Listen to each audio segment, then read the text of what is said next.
doesn't know nothing about me. I thought I knew him. It was just a mistake. Look into my eyes. If you look into my eyes deeply, you will see the future. That's a green-brown color. So I'm Sophia, I have green-brown color eyes and not very long hair.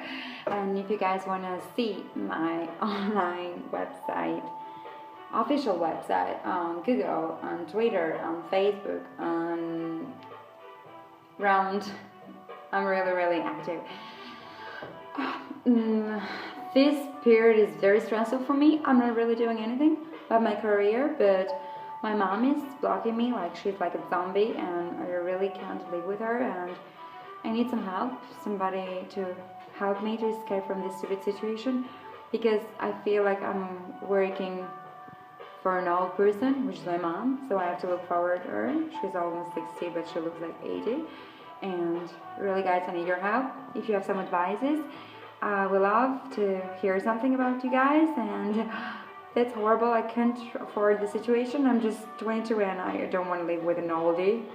I want to live with young people and have fun. And, you know, I look a zombie. Now it's too late for me because I'm already a zombie.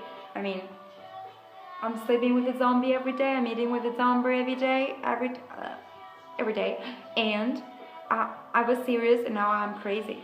This is the end. So I don't want to stay with this zombie. Help me, guys. Give me some advice. Yeah, I know. Go away. But that's not the solution. Solution. Everything. Yeah, okay. So